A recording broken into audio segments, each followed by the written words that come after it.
What's happening, everybody? Welcome back to Game Day with Trey. Of course, this is your host, Trey, and today we're going to talk about the NBA playoff round one, game two matchup between the Indiana Pacers and the Milwaukee Bucks. Now, this game is supposed to be played at 8:30 p.m. Over under is set at 225 or opened up at 225.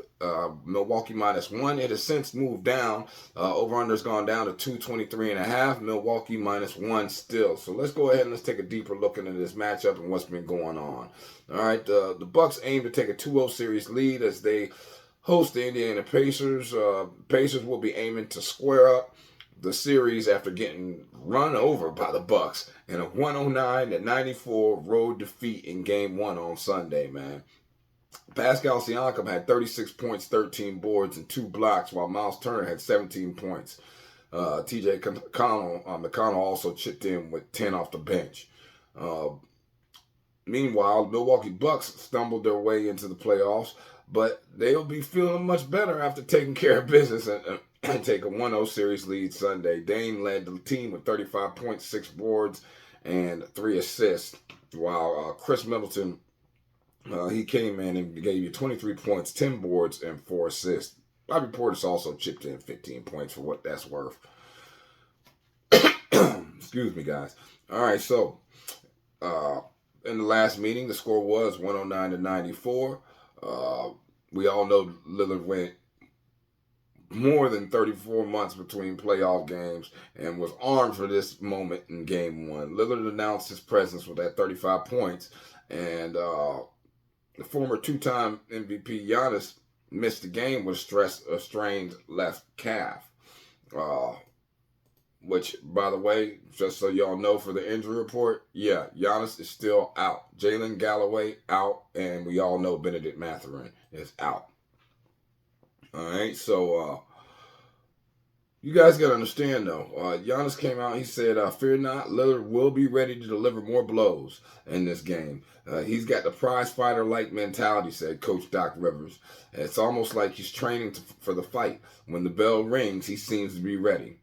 Okay, now, we all know Lillard's got 61 playoff games in his 11 seasons with Portland, so he's not like... He is not somebody who is not accustomed to the moment. And that could be the major difference between these two teams, man. Okay, because of the fact of just how young the Pacers are. Really, the only one on the Pacers with significant playoff experience is Pascal Siakam.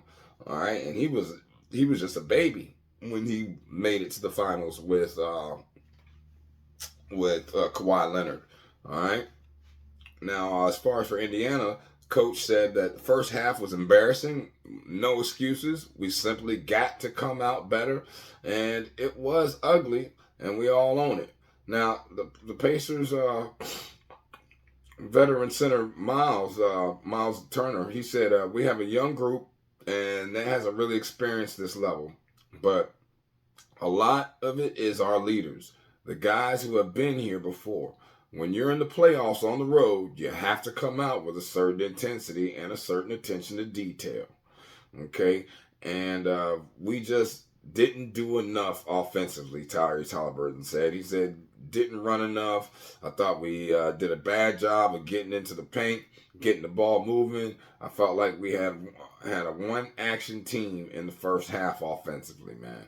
And I think he's right. I honestly do. I think that first half really came out, the way they came out, really hurt them. All right, because they didn't come out firing on all cylinders, ready to play. When you're talking about the matchup for these two teams, okay, hold on. So here's where it kind of fell apart for Indiana. Indiana scored 21 points and 21 points in the first two quarters. Problem is, Milwaukee scored 30 and 39. And then that third quarter, Milwaukee actually fell off and only scored 14 points, giving Indiana a chance to get back in the game because Indiana scored 29. But that fourth quarter, once again, it was 26-23, Milwaukee's favor. Hence the 109-94 final, guys. All right, so when you're looking at these two teams and how they match up on the court, okay, we all know that Indiana's got the number one offense in the NBA. Milwaukee's got the 21st ranked defense in the NBA. And Milwaukee's got the number 4 overall offense versus Indiana's number 27th ranked defense, man. Now, we all know why that's important. Because if you can't play defense, you can't win. That's just how it is in the playoffs. If you can't play defense, you can't win. All right. Straight up in this situation, Milwaukee's 32-10 at home, guys. And Indiana, they struggle on the road. They're 20-21.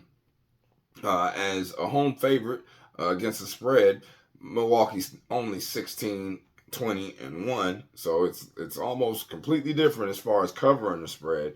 But as far as being an away underdog, Indiana's 13-11-1. Over under. As a home favorite, you got Milwaukee coming in 20 to the over, 17 to the under, and as an away underdog, Indiana comes in 13 to the over, 11 to the under with 1 push. All right. When we're talking about how these two teams just matched up in the last one, we both know that. Well, I already said that the points leaders was Dame and Pascal Siakam, and that Portis led the team in rebounds for Milwaukee. Pascal Siakam led the team in rebounds for Indiana. Halliburton 8 assists and Beverly 8 assists. Now, why is all this important? It's important because Indiana came out and shot 39.6% from the field with and only shot 21.1% from 3. Do I anticipate that to happen again? I'm not sure. Okay, because I mean, when you look at effective field goal, 3-point field goal percentage, all right, Indiana shoots 11th in the NBA, 37%. Okay, and as far as made threes, they're 11th in the NBA, but Milwaukee's 3-point defense is 7th in the NBA, guys, and that's why you had such a difference. Versus what you're looking at when you're looking at Indiana. I mean, Indiana's horrible at defense. They don't play it. They play it sometimes, but they don't play it consistently, man. And in the playoffs, you got to play some consistent ball, or you're going to go home early. Okay, in the last 10 times these teams have matched up head to head, it's 5-5 even, 5-5 against the spread, and 7 to the over, 3 to the under. These teams have played 5 times, 6 times this season.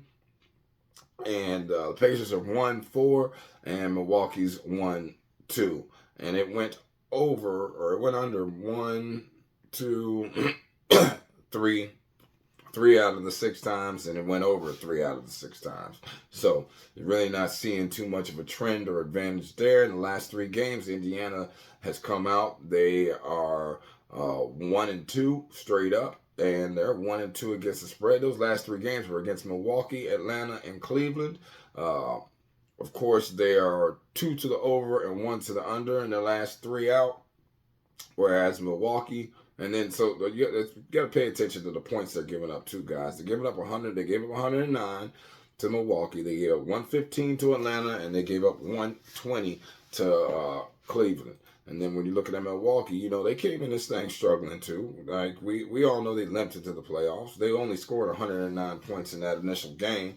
And they're 1-2 in their last 3. Lost to OKC, lost to Orlando, and the same thing against the spread. Thing is, though, that they've been playing better defense in those last 3 games. 2 of those games went under. 1 of the games went over in the last 3. So, what are we seeing here, guys? All right, we're seeing that underdogs have won. Oh, wait, hold up. Let's cover one more thing. Let me give you a stat split. Last 3 games, right? So Indiana's averaging 123.7 points per game and giving up 117.7. Whereas Milwaukee is averaging 101.3 points per game and giving up 110.7. At home, Milwaukee's scoring 120.9 points per game and giving up 114, whereas Indiana is scoring 120.1 but giving up 121.1%. So let's just get back to this last thing, guys. I'm going to give you on this, and then we'll move on. So, for the Milwaukee Bucks, The underdogs have won each of the Bucks' last 4 Eastern Conference first round games. The Bucks have failed to cover the spread in 7 of their last 8 playoff games as favorites, and each of the Bucks' last 7 night games against the Pacers following a home win have gone over the total points line. And when you talk about the Indiana Pacers, you talk about a Pacers team that have lost each of their last 10 Eastern Conference first round games. Pacers have failed to cover the spread in each of their last 9 Eastern Conference first round games, and 5 of the Pacers' last 6 games have gone over the total points line. All right, so where am I at? What am I leaning, guys? Definitely leaning Bucks. Money line or Bucks -1. Like I just got it. I can't see them losing this game like that, guys. I don't see it happening. Not in Milwaukee. Maybe in Indiana, but not in Milwaukee. And not the way Dame's playing. Like if Halliburton when it came out and did all that Dame time stuff last time, I think they wouldn't be going through half of what they're going through right now. But this Milwaukee Bucks team is a veteran-laden team that is coming out fired up. And will Indiana have a chance when they get back to Indiana? Probably. But for my money, it's gonna have to go on the Bucks. Matter of fact, I already put that in. Bucks -1. Probably gonna rock with the Bucks team total over. My single game parlay it. That Bucks team total is at 111.5. I do anticipate a couple more points, but I might do that at an in-game bet. Yeah, that's the direction I'm headed, you guys. As far as over/under is concerned, I'll probably lean towards the under again. As total overall, I think Milwaukee's going to come out and play the defense they just played. I'm not sure how Indiana gets past the point that they only scored half of their points came from Halliburton and Pascal Siakam. Okay, and half of the rebounds came from Halliburton and Pascal Siakam. That is not a recipe for success when you talk about playing against the Milwaukee Bucks and Dame Lillard, especially Dame without Giannis. So let me know what y'all think in the comments. I'm gonna have to go rock with Dame on this one, man. I'm gonna holler at y'all. Peace.